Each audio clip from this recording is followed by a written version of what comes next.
So hello everybody, welcome to my channel. My name is Debbie and I read a lot of books, and for Christmas this year I am doing the 7 books of Christmas, which is basically one book for the week leading up to Christmas.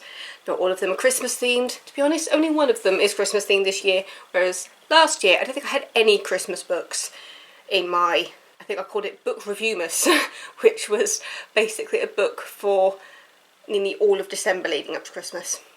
But yeah, it's just 7 books this year. Today's book is The Holiday by T M Logan. 7 days, 3 families, 1 killer. Cue the intro!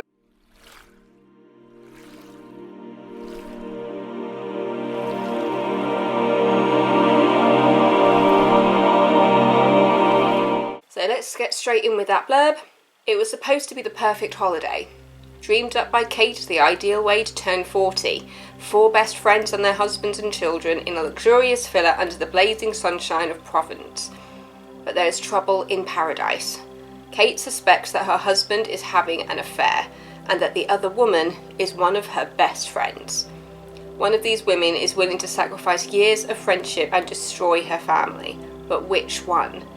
As Kate closes in on the truth in the stifling Mediterranean heat, she realises too late that the stakes are far higher than she ever imagined.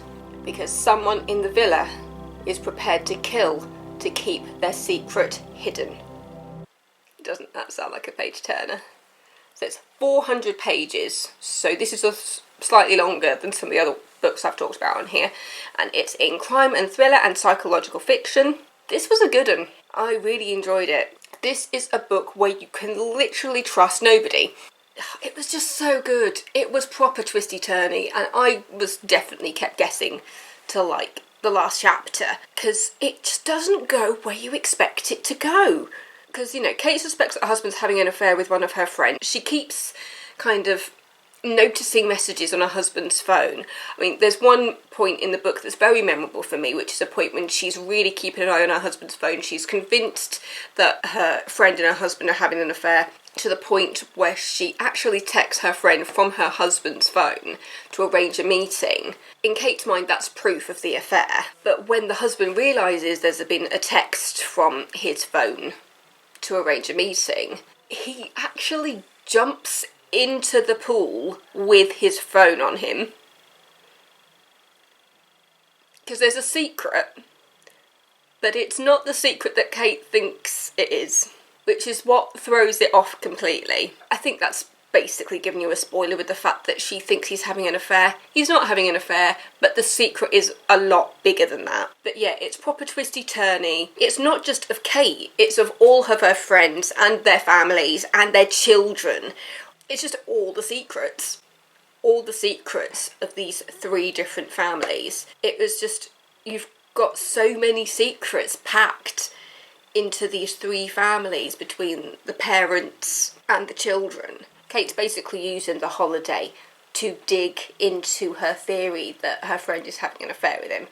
Some of the characters are really, really unlikable. It revolves around the 4 friends. You got Kate, Izzy, Jennifer and Rowan. They're all turning 40, and that's why they decide to travel to stay together. It's also the fact that she doesn't know which of her friends that she suspects, because they're just using like an initial or something, and so she's able to narrow it down that she basically spies on her husband's phone and tries to keep an eye on all the girls in regards to the messages and stuff. She's just completely on the wrong path when it comes to her guesswork. It's the fact that Kate herself has secrets that she's not sharing, which takes it into that unreliable narrator territory, because while she's suspecting everybody else, you also realise that she's got her own secret, so you really, really don't know where it's going to end up. And none of them have control over their children. None of them. The children are always off up to something, and the parents just seem to have no clue, which is part of where the unlikability comes in, because you're looking at these parents and You know, they're so wrapped up in their own secrets, they don't realise that their kids have them as well. I think that's quite a big theme of the book, the fact that they are so ignorant of what the kids are getting up to, and that they're so embroiled in the secrets of themselves and their friends that they don't look to the younger ones and think, hang on a second, maybe their secrets are just as big as ours. But yeah, they're all just so messed up. It's not a surprise when everything goes tits up. Not that it's not, like, that I saw it coming.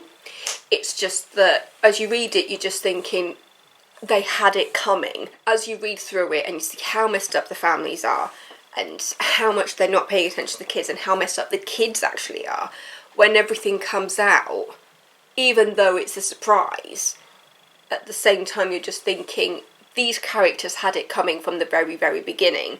It's like they're just desserts, even though they can't see it, because they're so wrapped up in themselves and their own secrets. It is a brilliant book, and it's another one where if you like a good murder mystery, you'll like it.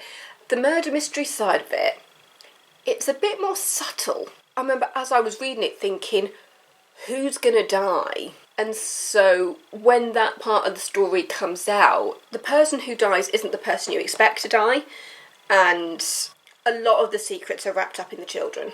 I definitely recommend this book. I say when you read it, make sure you're really taking in everybody's story, because I know that when I got to the end, I felt like I had to go back and read certain parts to really understand how we got there, and a lot of it came from really paying attention to the secrets of the kids. A lot of the book implies it's more the secrets between the adults. As you read on, you realise every single character in this book has a secret that they're trying to protect, that some people might be keeping secrets for others. It definitely opened my eyes when I realised how much I should have been paying attention to the kids' secrets that I didn't quite realise the relevance of as I was reading it. I feel like if I say any more, I will spoil the entire book, so I'm going to leave it there. So it's The Holiday by T M Logan, a great murder mystery, bit of a thriller going on. It's really a good puzzle. I don't think I've ever said that before in regards to one of these mystery books, but it's a real good puzzle, and when you get to the end and everything just finally slots into place. This book has all the puzzle pieces to get there, but it's that question over, is that a puzzle piece for a different puzzle? Does that make any sense? I think it's because there are a couple of different stories through it, so you're trying to put the pieces together for some of the different storylines. Sometimes you're wondering, is that the same puzzle? Is that puzzle piece supposed to go with that puzzle, or is it part of the other puzzle? Or is it one massive puzzle, and it's just like, this puzzle piece is very similar to the puzzle piece from the other side. It's like the idea of having like a big blue sky at the top, and you're just there thinking, does this piece go over there? Or does it go over there? My metaphors are getting a bit ridiculous here, aren't they? So, The Holiday by T M Logan, 400 pages, crime and thriller, psychological fiction, definitely good for people who like a good mystery and like putting the puzzle pieces together. This was a really good one, and I definitely recommend this one. But yeah, so thank you so much for watching. Don't forget to tune in tomorrow for the next one, which is Christmas for One by Amanda Prowse. So you're getting a Christmas book this year! Yay! So don't forget to subscribe if you're not already. I'll pop a little reminder just here. I'll pop a link to where you can find the book in the description below. But yeah, thanks for watching. I'll see you tomorrow for another video. Mwah!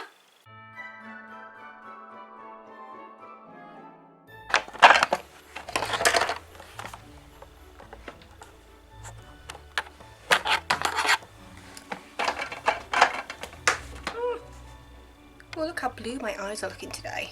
That's nice. I get distracted very easily. There we go. And